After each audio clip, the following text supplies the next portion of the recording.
All right, here we go. OverDrive, off and running. TSN 1050 on the TSN app, your home smart speaker, and up on TSN 4. Bryan Hayes, Yo-Dog, Jeff O'Neill, Jamie Noodles McLennan. What's going on? Positive Tuesday. Everyone's feeling great, right? Yeah. Everyone's feeling great. I've got two things for you, Hazy B. You look damn good in teal. I'll tell you that right now for free. I mean, gorgeous. You look like a really rich dude in Miami, and I love everything about what you're doing right now. And second thing, I've been waiting to do this post-assessment show of a positive playoff game for 13 years.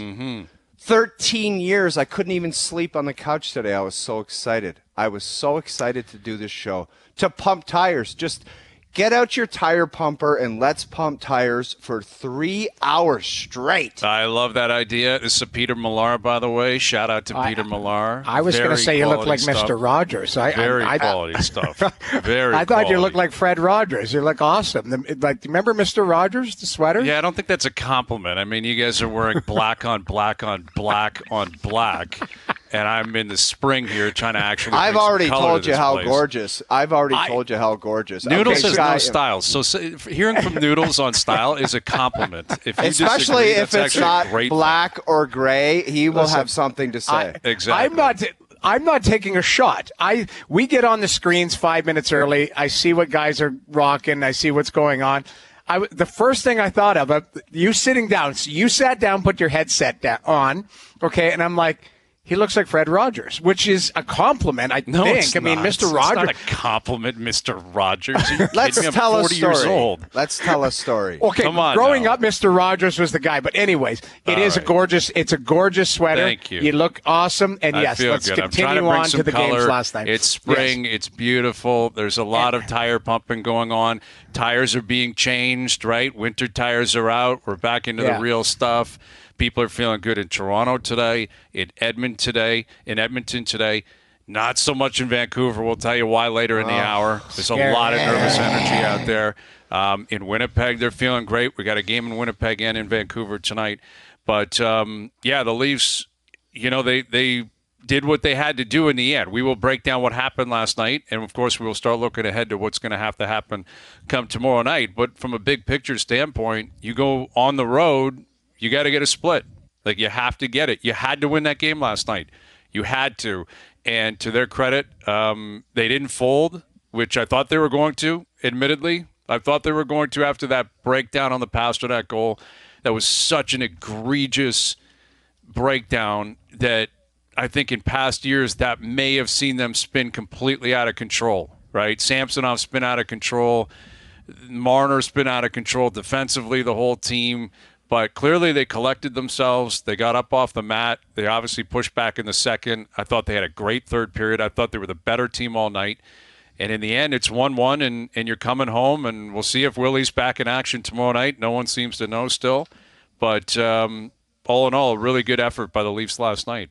Remember when I said, Hazy and Noodles, they got to find one thing that can kind of give them momentum. I know what the thing is now. The thing is that nobody can stop Auston Matthews if he plays his game. He's that kind of player. The same goes for McJesus out in Edmonton. If he's dialed in, there's no defense pairing that can have anything to say about it. And the same goes for 34 and White last night. If he decides he's going to put his head down and bowl through everybody and then make an incredible play like that to score the goal, the game-winning goal, there's nothing anybody can say. So that's the thing that maybe gets him cooking, where he's like, screw McAvoy, screw Lindholm. They can put that D pairing out against me any shift of the game, and it doesn't matter because they're going to have nothing to say when I do my thing out there. That's what great players do. They always get the toughest matchups, defensive centermen, guys that are sound in their own zone. And they always find a way to make things happen. That's what Jonathan Toews has done. That's what Sidney Crosby's done. That's what Mark Stone does. Miraculously, he did it again last night. He looked good last night. That spleen was good. in tip-top shape last night. What a spleen he's got. He's got the best spleen in the league. No, he's got the best spleen in the league. In the league, the best spleen. Spleen for spleen, he's got the best one.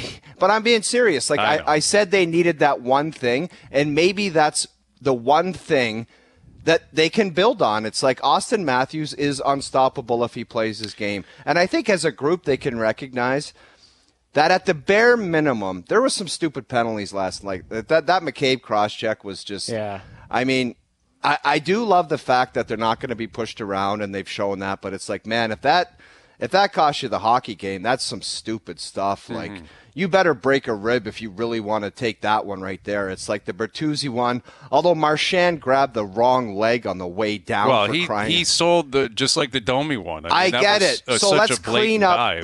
Let's clean up the discipline.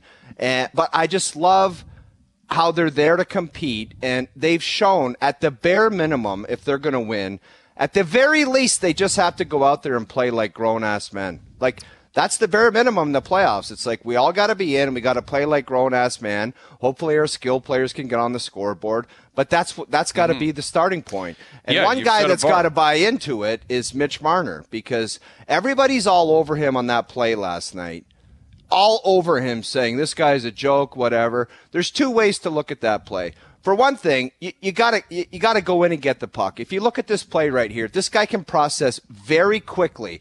So he's thinking to himself, if I go in the corner, am I just going to go in the corner and get my shoulder separated from McAvoy and just to say I care about the playoffs? If there's nothing available, I'm not just going to go say, well, I'm going to be first to the puck to go get killed and maybe miss a couple games with injury. But at the bare minimum, he's got to be saying, I got to get the puck.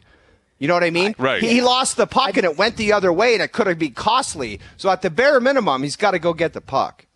I think there's context with all of these plays. That's what you're saying. Oh, like you're right. If that's a 50-50 battle and he just does a drive-by, then you're going, okay, like, what are you doing here? We're in the middle of the playoffs. You got to dig in. But if it's a nothing play and you're going to just get on top of the puck, then it's a drive-by. Like there's two plays that stand out in the last couple of years, and that was Willie, I think in Game 5 or whatever it was, and then last night obviously for Mitch. But there's context to it. Bottom line is if that's Game 6 and it's 1-1 and you need a turnover or you need a play there, that's got to happen. But you know what? If you're going to nitpick at stuff, like I thought that was a really good effort. Like that was, and we can sit here. I thought the goalie was really good. I thought the goalie made big saves. Like that right pad save. On Marchand to start the third. Yeah, that could have been a dagger because that might have been, like there. And then, it came back and Ullmark made a great save on left-handed shot. Who was that? Was it Robertson, I think it was. Yeah, Robertson on the back door. Yeah, so there was great saves both sides. But when you're dueling back-to-back, like you need that save. Can you imagine if he allows that goal, how the bench sags? He doesn't. He makes a big save. All of a sudden they come back and they got juice and they got life and they go. They know they got a guy in net who's going to make the save when they need it. And now the team can just go play. To me, I thought, there were some amazing efforts. Auston was great. I thought, Domi looked good. Domi looked more like the Domi we saw in the last 2 months. Yeah, listen, 2 months, there's a lot of things to get into here. First and foremost, I said this last night after the game, when your back's up against the wall and you lose Game 1, there's generally two players you look at going into a game like that. Who's your best player and who's your goalie? And your best player is Auston Matthews, and he was the clear-cut best player in the building last night. He was unstoppable, scores a goal, has 2 assists, won a ton of face-offs. He was incredibly physical. Yeah, he had more hits than anybody in the game. Tons of puck retrieval. Like Jim Montgomery was pumping his tires after the game, saying this guy's forechecking is causing us problems here. I'm paraphrasing, but that's basically what he said.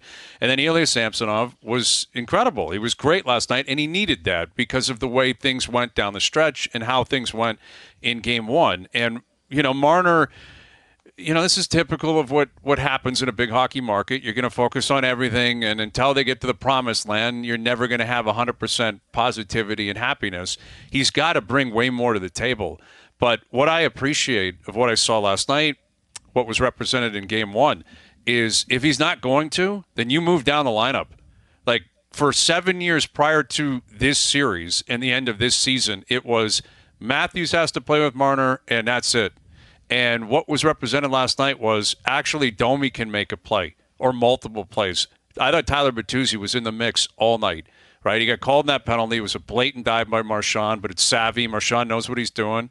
He drew the penalty. Bertuzzi needs to be careful in that situation, going over there and whacking the way that he did. But it's not, well, we got to put Mitch. We heard that from a lot of people, and I understand why, because that's been the history. The history has been, well, they lost. You better play Marner with Matthews. No, Mitch Marner's not worthy of that right now. He should be if he was playing up to his capabilities, but he's not. And if he's not going to, we're not waiting for you, right? You're going to have to move down the lineup. And if Willie returns and Willie's flying, then Willie moves up. Willie's on the second line. But I liked what that represented last night. Auston Matthews was like, I'm not letting us lose. Yeah. Max Domi, I'm not letting us lose. Tyler Bertuzzi, I'm not letting us lose. I thought Riley was great last night. I thought he was really good. Joel Edmondson was outstanding last night. And there were other guys who said, we're leaving here with a win. So whoever wants to jump on board, let's do it. And I hope Mitch Marner, and I don't know because of his history. I can't give you the answer on if it'll clue in on him, but he's got a great opportunity here because it's 1-1, and you're coming home. And if he's playing the way he can play, that guy will play 25 minutes every single game. He's that good. He's that effective. Sheldon Keefe will be dragging him off the ice if he's playing up to his capabilities. He's that good. But if he's not, someone else has got to step up. And last night, that's exactly what happened. It's not just, hey, Mitch, you're the guy. You get to play because you make $10.9 a year. Not anymore. Yeah. Someone else has got to do it. And I appreciated that. Well, that's what you talk about, the competitiveness within a locker room. We've always talked about, the contracts. This guy gets this, so I deserve this. I'd like Mitch Marner to say, you know what? That second game in Boston, that was the Auston Matthews show. Well, guess what? I was born in this city. We're coming home tied 1-1. I haven't been at my best. I will be the best player on the ice in Game 3 because he's fully capable of that. But the plays like the corner, just go and get the puck. There's a reason why Braden Point, and I bring him up a lot because he's similar stature and he's a talented player. He always gets it done in the playoffs. He comes to play and he makes things happen. He's always around the net. He's in traffic. He's in all those areas that everybody like us says you have to have. You got to be in those areas to score in the playoffs. He does it all the time. Mitch is fully capable, and I'm actually confident in him that he will be the best player on the ice tomorrow night. And I really, really hope. I hope so. I don't know how you can be confident. I'm not here to bury the guy, but he's 8 years in the league. He's not been known as a playoff performer. I've passed that. He's got to prove it in the playoffs. He proves it in the regular season all the time. I've said for years, I thought after they beat Tampa it would be like, watch out. These guys got the monkey off their backs. Look out. I can't say that anymore. I will say Matthews, though, last night, he set a bar, right? You're not going to do that every single night. No. It's just like McDavid. You're not going to have 5 assists every single night. But you set a bar in terms of intensity that should be expected. You can play with aggression. You can, be on top of pucks. You can be a threat every time you're on the ice. That is something that needs to be expected. And everyone's elevating, and it's only going to get tougher. I said it last night along with you, Hazy. We were sharing the SportsCenter stage on different programs. The idea is buying time. So that was the Matthews game. Matthews, you got to follow that up if you can. Do it again. That's what you're supposed to do. Do it again. But if not, you bought a game in Boston to bring it home for maybe somebody else to be the star. And maybe that's going to be Mitch Marner. And I understand what you're saying, that you're not confident in that, but I think tomorrow the next 2 games are a big-time crossroads for him. Do you know what I mean? It's officially go time. There's no, it was close checking, it was the Bruins, it was the Panthers. It's go out there and do it time. And I don't know if I'm confident, Hayes. I have a good feeling about him tomorrow. Because I think he's talented enough. I think he wants to do it enough. He wants it. It's not like he's going. I know. No player goes out there and says, I'm going to kind of play like this. He has expectations of himself. He's been a winner everywhere he's gone. And I think there's a good chance that he's the best player on the ice tomorrow. If it doesn't happen, shame on me for thinking that. But I got a good feeling about it. Well, you can listen. There is some benchmark here for the player. Yes, we talk regular season. But this isn't a 40-point guy. This is a high-end, skilled guy that, we want his game to apply to the playoffs or for him to find his game in the playoffs the way he likes to play. Regular season, we've seen it. Breakaway, he's circling back looking for a guy and stuff. He's got to find his game in the playoffs. Skilled guys have it. It's just, what is Mitch Marner's game? How does he apply his game and his skill set to the playoffs? That's what you're talking about. And we have seen flashes of it, but we need to see it consistently at a high level. And Brian, you make a good point. If it's not going to be with Auston Matthews, it better be with somebody else. Mm-hmm. That's the thing, is you're going to get opportunity, you're going to get ice time, and Willie comes in, you're going to have some added depth there, but you're going to get opportunity. It's what you do with that opportunity, to the point where maybe Sheldon's like, I got to put him with Auston because we're going to load up here, or I got to keep him apart because he's going to help player X, John Tavares, be better, or Nick Robertson be better. That's what you're hoping. There is a benchmark regular season. We'd like to see the benchmark raised in the playoffs to his particular skill set. That's what I would say. Yeah, it has to. I mean, you have to have it in order to, for this team to go anywhere in the playoffs. They need all their players to elevate, but especially their best players. And he is capable of that. And I'm pulling for him. I've been pulling for his story since he got here. I mean, a local guy, great player, first team All-Star, tons of points, all that kind of stuff. It's right there for him. It's right there for him. But last night, it was the Matthews show, the Domi show. Tavares scoring, I think, is substantial as well. I mean, that is necessary and needed. There's another local guy with the C on his jersey. But, in the end, I thought it was a thoroughly entertaining game as well. It was physical, tight, checking. Like the Bruins, we talked a lot about their goaltending decision. I don't think they lost because of Ullmark last night. And he was great. Yeah, I thought he was too, but he did lose the game. I mean, I haven't seen anything out of Boston that would suggest people are turning on that decision. I don't think they should. But I don't know. I mean, there's always going to be would Swayman have stopped that breakaway? I doubt it. Like, Matthews was flying. That play he made. But then you go, okay, so maybe he stops the breakaway, he gets a toe on it, but then does he make that glove save on? I hear you, but Noodles, you and Johnny, on record as the losing goalie. You and Johnny have said your piece, how they've done it all year, and you guys. I know, but lunatic fans literally are like, oh, Swayman would have won that game. You don't know that. You have no idea. Maybe he would have lost. But it's just the idea of trying to keep a train rolling in the Stanley Cup playoffs and winning a game. Because if we just start with history, by the way, I don't care who they put in net. And by the way, Jimmy Montgomery, he's a great coach. But what the hell he was thinking late in the game, not having Marchand on the ice with Pasternak. He had Pat Maroon, who's a great guy. But you need a goal, and you put your second power play out there. I get it, Pastor was out there. Forget about what's happened in the past, Jimmy. Put your best guys on the ice when you need a goal. That was insane that he did that. Yeah. Gift for Toronto. But now I lost track of my thought. Oh, the goalies. Well, now you're talking about the goalie. Ullmark and yeah. To win game one and then to say, our usual thing is to just switch up the goalies. That's some crazy stuff. That's what you do. They got 110 points doing it this year. Jamie, I get it. But who's done it in the past like that? That's won. Give me an example to go off of. I don't have one on the top of my head. Exactly, because it has never happened. I think it has happened. I do believe. Somebody sent us a note yesterday. I think it was.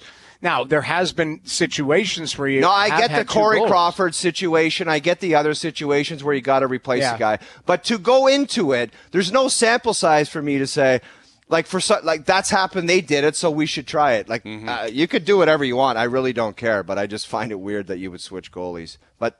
Well, I mean, we have to presume Swayman will start Game 3, and then who knows what they end up doing from there. And again, the Leafs scored only 3 goals last night. It's not like they lit up Ullmark and were dominant. And the goal, the winner was just a phenomenal. I don't think I've ever seen a goal like that. Like a flip up catch, throw it in front of him, and he put a move on Ullmark. He was in the 5th row.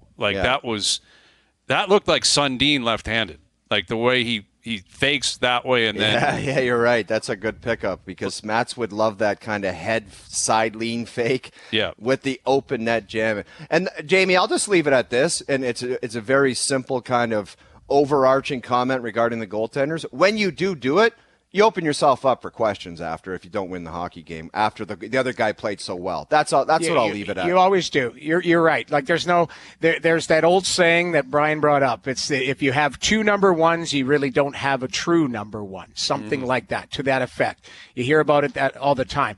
It's just that's their formula. It's not they've had this formula where they go back and forth. Each guy plays 40 games. Now what's happening is if you get too much, you might have the guy in Colorado where he's played too much. Georgiev, right. Like he's just played too much, and he's got nothing left in the tank. Is he taking the ice tonight? Oh yeah, Georgiev's the man. He's playing tonight. He's playing tonight. I was talking to somebody from Colorado in the building last night in Edmonton. And he was teasing, he said, Noodles, you got your pads. He said, we would sign you. And I said, I go, not a chance. I go, you got to, the unfortunate part is, I said, you overplayed that guy. Mm-hmm. Like they have a Noonan who they like, but he's a young kid. They called up the Provised. They called up the Provised kid from the minors, but I said, that's your guy. You sink or swim with the guy that you played 60 games with, and you didn't trade for anybody at the deadline. So we'll see if Colorado has a response. But getting back, and you're right, yeah. It's not I'm defending it only because I see what they were doing. And again, you're literally going to two Vezina goaltenders type, because Swayman's getting Vezina votes this year. So you have Allmark who won it last year and Swayman. Like there's no drop off between those two. They're that good. And you know what? I thought Allmark was fantastic, but the Leafs got one extra, and that's really what it was. Yeah. No, there really wasn't any freebies last night. I mean, even the Tavares goal, that was a great deception. Like he stopped, and it looked like he was going far post, and he fooled them. But yeah, listen, it's a tied series now. I think both teams, Boston has to feel good about where they're at still, right? Like they were in that game. They could have won that game, and they won game one easily. It was the Leafs that didn't show up for game one, and then they showed up last night. It's likely going to be a long series. I think we all predicted this was going 7, and Leaf fans are clearly breathing easier today. And tomorrow we'll find out more in terms of the status of Nylander and, what else happens moving forward. But we got confirmed or denied coming up today. Farhan Lalji will join us from Vancouver. Thatcher Demko out tonight. Sounds like he could be done for the series. Jesus, it's just it's a sickening tweet to read, which I'm sure we all saw it at the same time with the emails coming in. I'm like, are you kidding me? This guy was so good game one. He's been one of the 2 or 3 best goalies in the league all year. And Casey DeSmith going in tonight. So Farhan will help us to tee up what the mood like is in Vancouver. Our friend Sarah Orlesky coming up later this afternoon too. Game 2 in Winnipeg tonight. So we'll get to that. We got Confirm, MJ, Mike Rupp. Lots going on today. OverDrive is off and running. TSN 1050 and on TSN 4. OverDrive continues, brought to you by FanDuel, bringing you everything from the opening line to the final score. Oh, you're inspiring people across the country with the way you're living, the way your views on life now, right? A clean, healthy, engaged, energetic, active lifestyle, and it's to the point now. Are you being serious with some of those comments? I'm being serious. I'm being well. I think that's what you're portraying. I don't know what you're actually doing. This could be a scenario where we show up and you're on your couch doing God knows what, but you're selling it. Buddy. Hey, you saw the truck, dude. The truck was phenomenal. The truck was phenomenal. By the way, you had to nitpick, by the way. I mean, you opened the truck and you're like, oh, dog, I'm not sure this is that much better. I've been in your truck. It's not exactly spotless. It's horrendous. You had kids' Cheerios all over the back seat. Yeah. You had some stuff in there. I never make a comment. I tell people your truck is perfect. Well, who's talking about why my did truck? They ask? Yeah, who's talking about trucks here? No, like the people walk down the street. No, but you guys love. I know firsthand because it got back to me. Someone saw you two bozos out somewhere, and my truck came up, and you guys went off on this tangent. You should see that bozo's truck. Have you ever seen that guy's truck? And it got back to me, and I know you guys did it. Okay, first and foremost, I've never called you a bozo to anybody. I don't know why, but we should start using that name. It's very funny. Have. I love it. That was probably bozo. Me. Yeah, Hayes, you might. But I don't think I've ever pulled somebody aside, even out for a stop and chat. No, it was in random combos. It was like, hey, O-Dog, and somebody said his truck, and one of you guys, have you ever seen that guy's truck? It's this guy. I mean, it's possible that happened. I know. It's very possible. But anyway, the reason I bring this up is because Melanie sent me a DM on Instagram saying, I know you think I'm kidding, but I'm not. I watch from Bradford. My daughter listens in Toronto. My son listens in Jasper, Alberta. And she sent me a snap of their text exchange. And it started with, O-Dog has organized everything in his house. And then response after response after response to the point where one of, I think, her son or daughter said, O has inspired me. And I'm cleaning out my car. And I'm going to go for a run. And there's a full back and forth. And now I'm back and forth on Instagram talking about your inspiration and what they're doing with their lives. So, dude, I'm telling you, Tony Robbins. Tony Robbins. I'm going to fill stadiums. It's going to be called Clean Out Your Car. Yep. I love Clean it. out your car. It's made for the shade, man. It's absolutely, it's going to be great. And I'll be right there. Noodles and I will be right there in the front row saying, we used to see this guy's car. We used to tell people. You two, if you two are in the front row, I walk off the stage because I know that you guys will have 6 beers before the show if they serve booze in the areas, and you'll start chirping me or something. You'll say, "Show on the truck. Let's see the truck." All right, we won't. We'll blend in, right, Noodles? We'll blend into the crowd somehow. Me and Hayes will be there, but I can't promise I wouldn't bring Strutty or somebody like that. Strutty would have a field day with that, But outside of that, also shout out to Brian McCabe because we saw his hair the other day in a group chat. And it is looking a lot better. Caber's the Undertaker coming out of the casket, man. His hair, it's alive, and it looks phenomenal. Something's going on down there in South Beach, Chia man. pet. I think he's got the Chia pet going. Like it's. He said like a before and after. Taking meds for it? It's either cream or meds. Like I don't know. We got to go back in the group chat, but there's some sort of like either meds or cream he's been putting on, and it is. It's got life. It's come out of the casket. It looks great. He's awesome, very proud of it. He should be proud of it. All right, so Noodles, you were in the building last night in Edmonton to see McDavid. Ass booting. Oh man, I had an experience last night because the Oilers were crushing the Kings, and it kind of got interesting towards the end. The Kings, I don't think they quit on it. I just don't think they could keep up.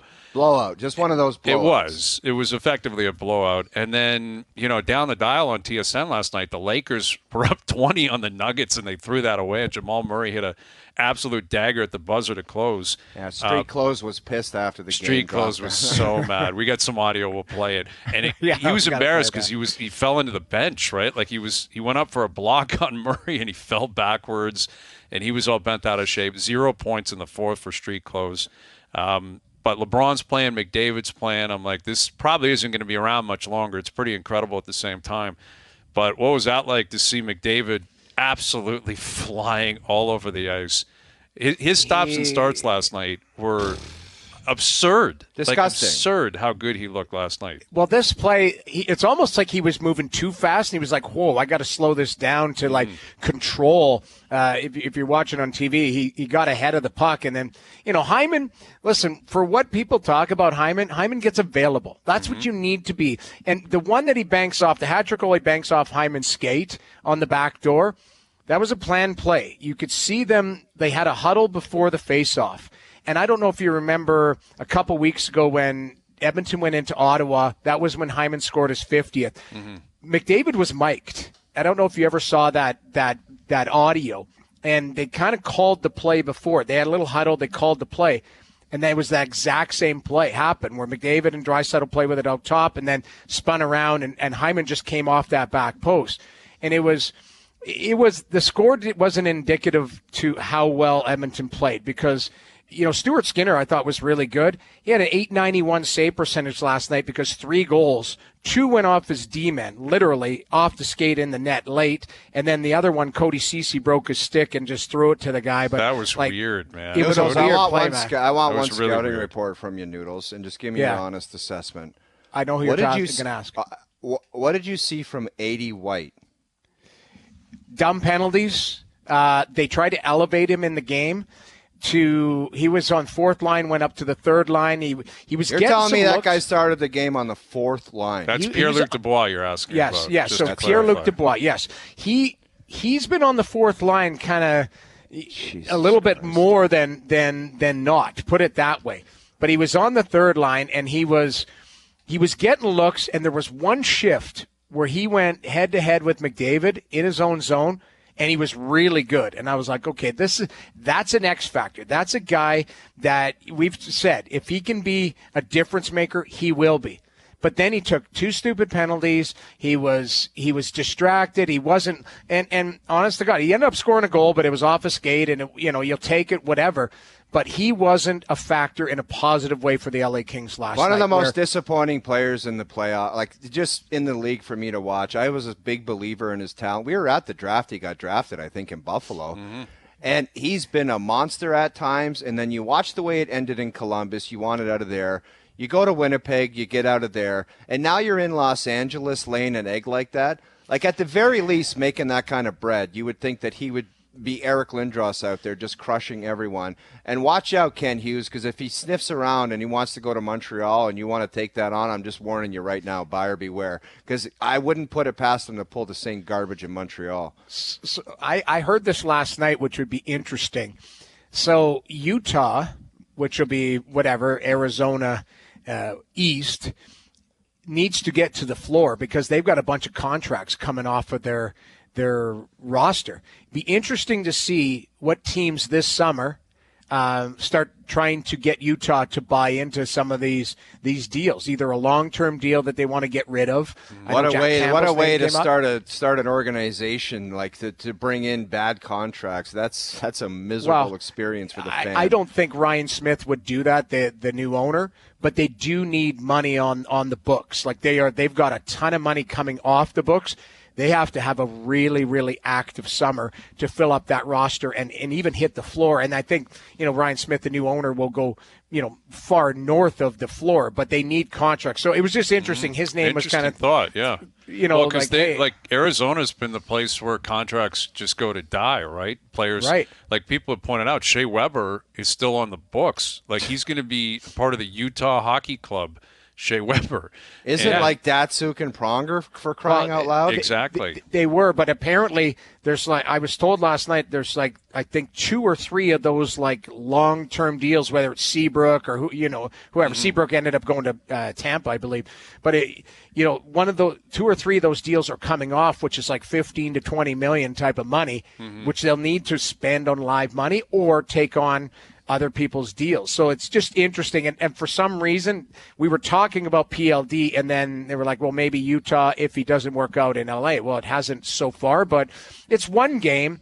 I will say that Edmonton looked really good. Like they looked, and 97 and McDavid 29 was were unbelievable. They were on. And I thought Draisaitl, I mean, they all played well. Edmonton, they earned that win last night. Like that would have been a fun game. That place was rocking, and they're going to win that series. I think most people concede that. The question will be how quickly can they do it.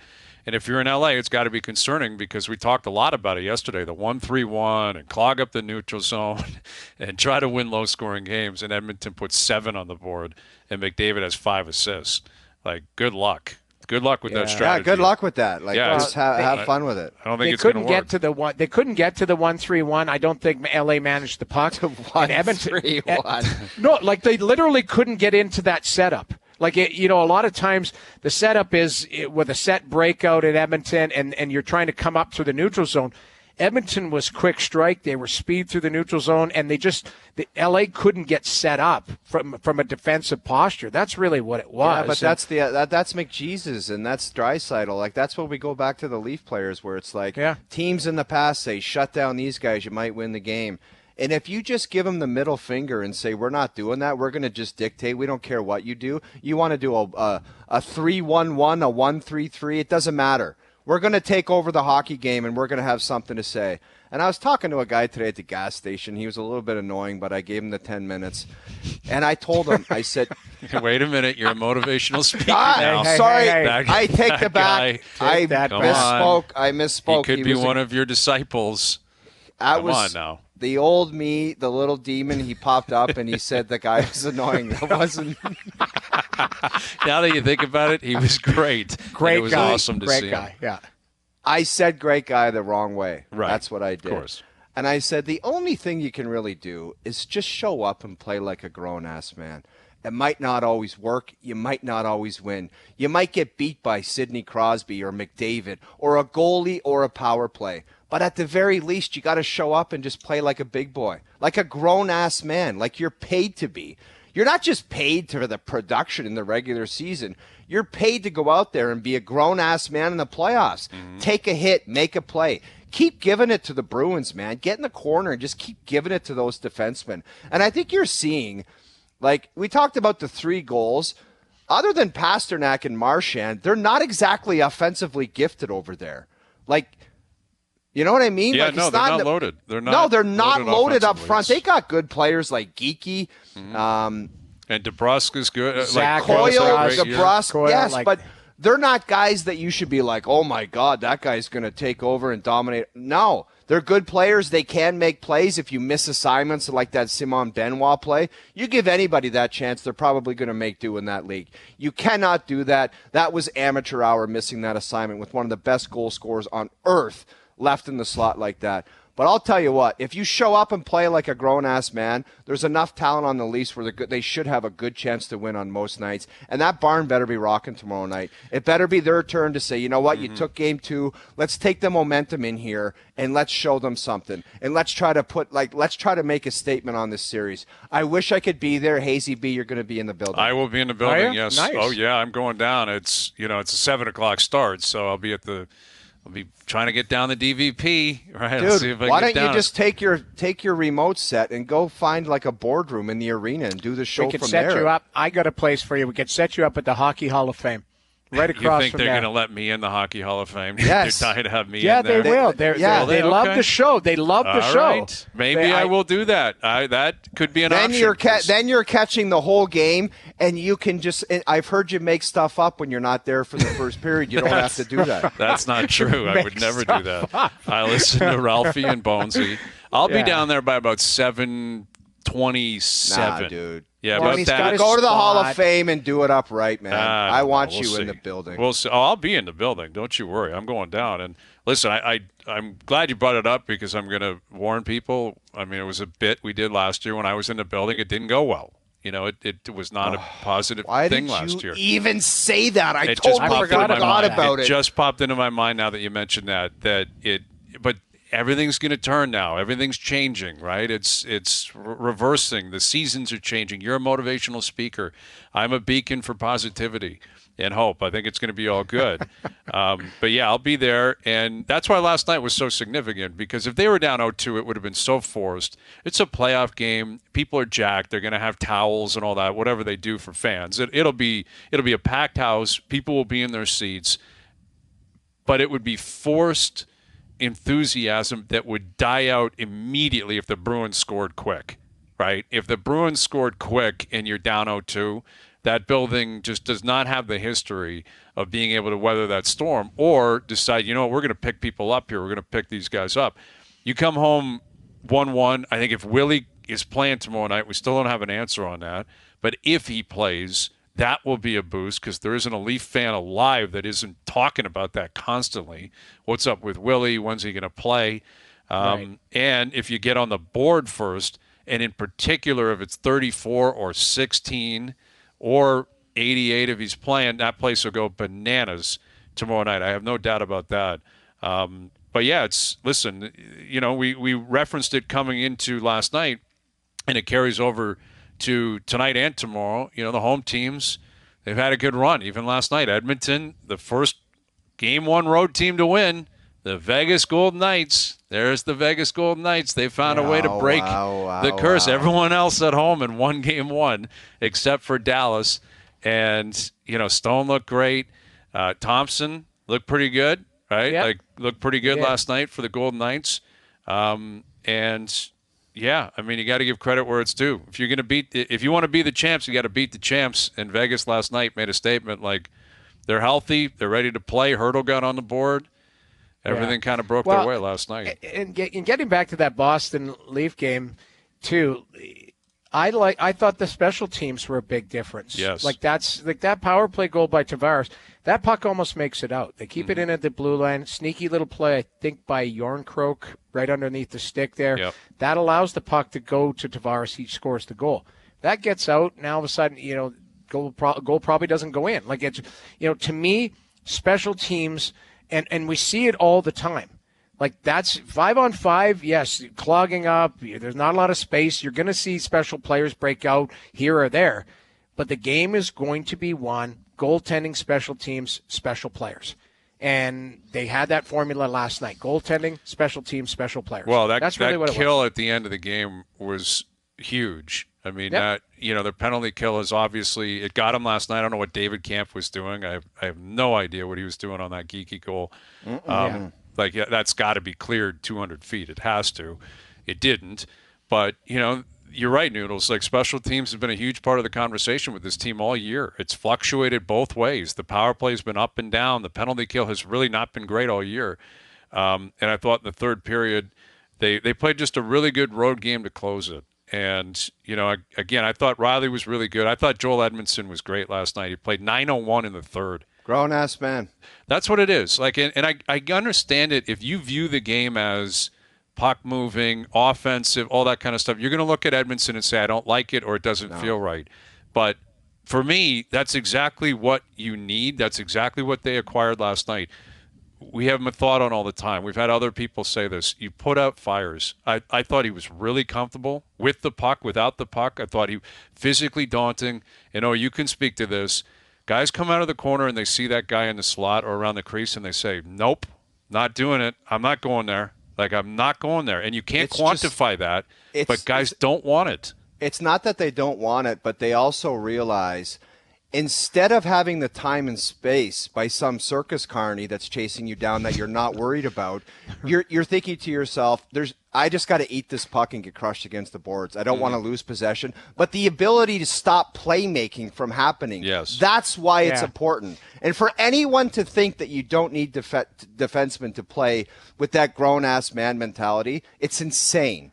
It's insane to think that a bunch of 5'11" skilled defensemen that can win in the playoffs. I'm sorry. You got to have guys like that just stop plays. Because you go in the corner, and if it's a big, long, lanky defenseman, if it's somebody that's small, you're like, I could just toe drag this. You could do whatever you want because they can't stop you. You could just lean into them, hold on to the puck with one hand on your you do whatever you want. You have your way with them. You're not doing that with a guy like Edmondson. It's a massive difference. It's huge. I think the only criticism, guys, is that they have too many of them. That was the question. Edmondson. Ultimately, 100%. it might be, Jamie. It might be. One of the biggest factors of the series is, can these defensemen, as much as I just talked about the grown-ass man play, can they also get the puck and transport it to the forwards in a fashion that they can do something with it? Edmondson, for me, has to play. He's a winner. He's a big, long defenseman who's mean and knows how to play at critical times and doesn't get overwhelmed by the situation. So, I don't know if it's Benoit, who's younger, he's 25, still kind of cutting his teeth. If one of them have to come out just to try and get Brody maybe more of a puck-moving defenseman, I think it's Benoit, just based on the first two games I've seen. But they're fine with listen, you're 1-1. You're coming home. You're probably going to go with the exact same lineup. You add Willie in, you take somebody out. But we'll get into it. I think that the bigger question is, if you have too many of them, at some point one of them might have to come out for a puck move. Okay, let's get into that with Johnny in about 20 minutes. More on that. Confirm and deny still to come as well. Sarah Orlesky from Winnipeg, Game 2, Jets Avalanche tonight. Overdrive continues. TSN 1050 and on TSN 4. Johnson in about 10 minutes. Confirm and deny at 5:30. O's inspirational tour is in motion here. The wheels are in motion. And I got to say, I think I need my wife to buy a ticket to one of your shows because I was inspired myself today. I'm trying to clean up around here. And we had, I wouldn't call it an argument, but there was a disagreement. And she ended up naturally winning this one. I wanted to throw out the Eclipse glasses from like weeks ago. Dude, and she throw won't them out. I said there won't be another one for 200 years. What are we going to do with these things? No, got to keep them. There might be an eclipse, as if it just pops up out of nowhere like a leap year. It's got to get rid of them. It's not like a tornado that might pop up and get rid of them. I know. The Eclipse glasses I got to keep. And her explanation was, well, maybe the kids are going to want to look at the sun at some point. Like, I don't think so. I don't think that's going to happen. She doesn't seem like a hoarder. She's not. No, she's not. Right? Like, generally not. But the Eclipse glasses, she's connected to those. She really invested heavily in the Eclipse. Dude. Well, they were like $40. Some Hey, of them, the, weren't they? the bottom line is, Exactly. it's what my wife does to me all the time. When you're not home, you just throw it out, and they got nothing to say about it. You're never going to look for them, and you'll never hear about it. Well, especially with this, right? Like, I wouldn't throw out her sunglasses, and we all have a million pairs of those. No, but Eclipse glasses, Eclipse goodbye. glasses, they're never coming up again. The next one's in 200 years or whatever. Yeah. I'm like, can we get rid of these? No, we better keep them. So I need her as part of the inspirational tour. I need, Yeah. What's it called again? My car, clean my car. Clean your car. Clean your car. You know what? When we go on our cross-country tour, we'll do secondary kind of appearances at functions and buildings, and we'll just do it then. That's when we'll start. I like it. Okay, maybe street preaching. Right, we can bother people on the street. We can just start preaching to people. I can't stand guys with megaphones saying, "Come on over and listen." I'm just that's when I morph into hazy B mode. Right, I'm like, I can't lost. handle that. I can't take it. Yeah. All right, hour 2. Mike Johnson, confirm or deny, coming up. Overdrive continues, TSN 1050 and on TSN 4.